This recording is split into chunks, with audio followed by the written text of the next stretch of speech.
नमस्कार, आप देख रहे हैं एसपीडी न्यूज। दिन भर की ताज़ा खबरों के लिए अभी सब्सक्राइब करें एसपीडी न्यूज और खबरों में आगे बढ़ने से पहले वीडियो को लाइक जरूर से करें। और इसी के साथ दोस्तों, आज की पहली बड़ी खबर की फतेहगढ़ साहिब की रैली में राहुल गांधी ने बीजेपी और आम आदमी पार्टी पर साधा निशाना। कहा कि पंजाब को शांति और स्थिरता की जरूरत। आपको बता दें कि कांग्रेस नेता राहुल गांधी ने पंजाब के फतेहगढ़ साहिब की रैली में राहुल गांधी ने एक बार फिर से भाजपा और आम आदमी पार्टी पर जमकर निशाना साधा। उन्होंने कहा कि पंजाब को शांति और स्थिरता की जरूरत है। उन्होंने ये भी कहा कि मैं आपसे झूठ नहीं बोलूंगा, बोलने से पहले राज्य की समस्याओं को ध्यान से देखूंगा।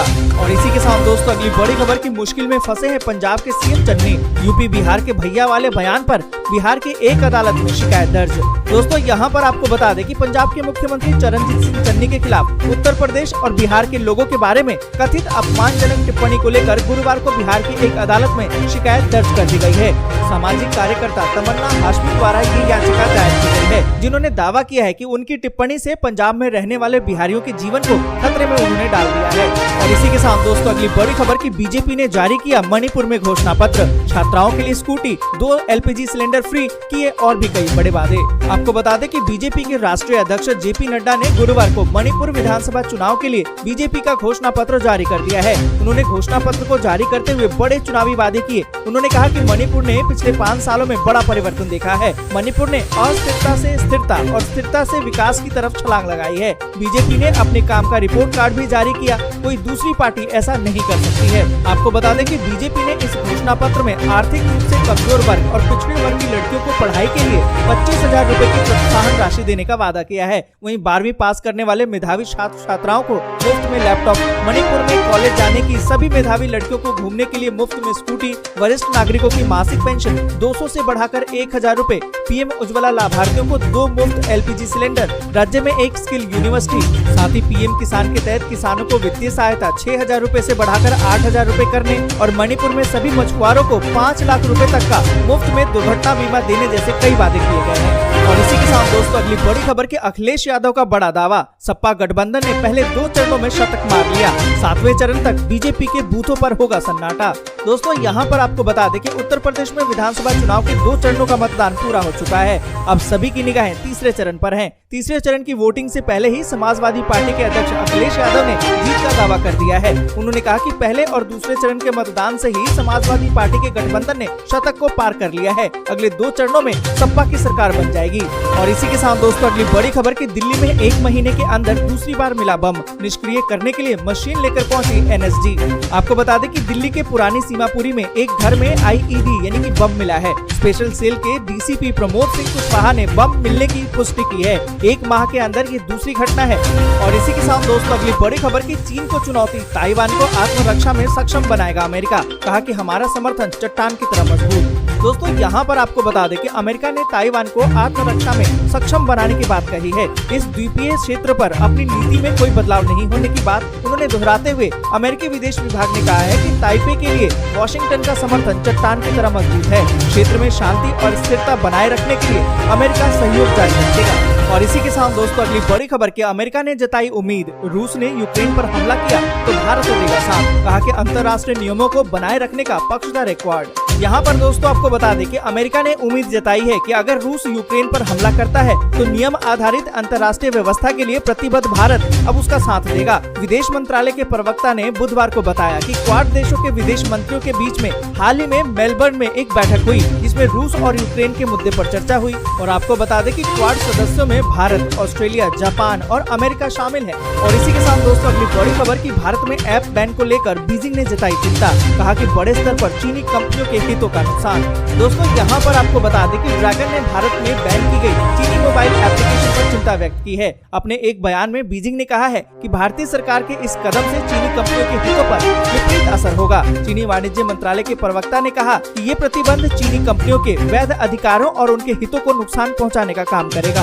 और इसी के साथ दोस्तों, अगली बड़ी खबर की प्रधानमंत्री नरेंद्र मोदी बोले, यूपी का होता रहा अपमान, गांधी परिवार बजाता रहा तालियां।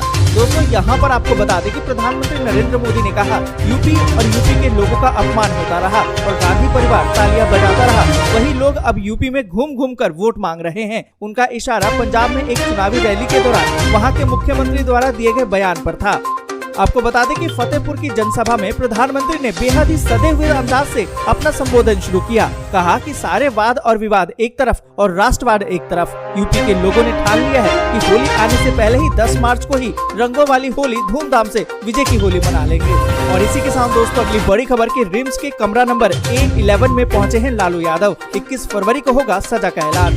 दोस्तों यहाँ पर आपको बता दें कि राष्ट्रीय जनता दल यानी कि RJD के राष्ट्रीय अध्यक्ष लालू यादव को चारा घोटाले में एक और मामले में CBI कोर्ट से दोषी करार दिए जाने के बाद एक बार फिर उन्हें रिम्स के पेइंग वार्ड का कमरा नंबर A11 अलॉट किया गया है। इसी कमरे में उन्होंने काफी समय बिताया है।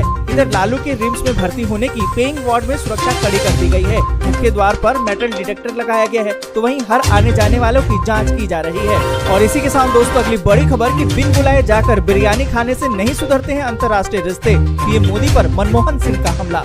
दोस्तों यहाँ पर आपको बता दें कि 5 राज्यों के विधानसभा चुनावों के बीच देश के पूर्व प्रधानमंत्री और कांग्रेस के वरिष्ठ नेता डॉक्टर मनमोहन सिंह ने केंद्र की सत्ता से मोदी सरकार पर निशाना साधा है। मनमोहन सिंह ने कोरोना महामारी से लेकर रोजगार, महंगाई और सरकार की आर्थिक विदेश नीति पर भी सवाल उठाया। इस दौरान डॉक्टर मनमोहन सिंह ने पीएम नरेंद्र मोदी की विदेश नीति पर प्रश्न चिन्ह लगाते हुए कहा कि बिन बुलाए जाकर बिरयानी खाने से अंतर्राष्ट्रीय रिश्ते नहीं सुधरते हैं।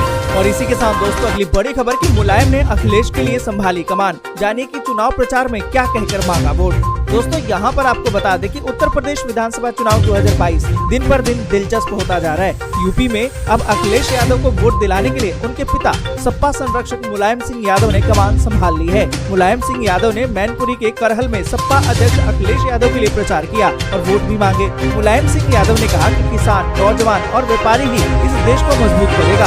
उन्होंने कहा कि इस बार अखिलेश की ही सरकार बन रही है। और इसी के साथ दोस्तों अगली बड़ी खबर के हरियाणा सरकार ने कोरोना से संबंधित सभी पाबंदियों को हटाया, जारी की नई गाइडलाइन।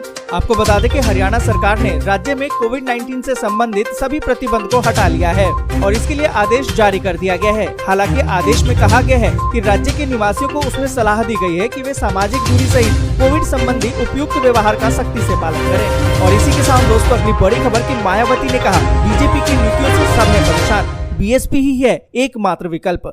दोस्तों यहाँ पर आपको बता दें कि बहुजन समाज पार्टी यानी कि बीएसपी अध्यक्ष मायावती ने कहा कि उत्तर प्रदेश में भारतीय जनता पार्टी सरकार की गलत नीतियों से गरीब और किसान सहित सभी लोग परेशान हैं। ऐसे में प्रदेश में बसपा ही सुशासन का एकमात्र विकल्प है। उन्होंने आगे कहा कि बसपा इस बार दमदारी के साथ चुनाव लड़ रही है। कार्यकर्ता और समर्थक बहकावे में न आवे। साल 2007 की तरह बसपा बहुमत की सरकार बनाने जा रही है। बसपा की सरकार बनने के बाद कर्मचारियों की पुरानी पेंशन बहाल कर दी जाएगी। और इसी के साथ दोस्तों अगली बड़ी खबर की शाह बोले पहले 2 चरण में सपा का सूपड़ा साफ, फिर बनेगी भाजपा की सरकार।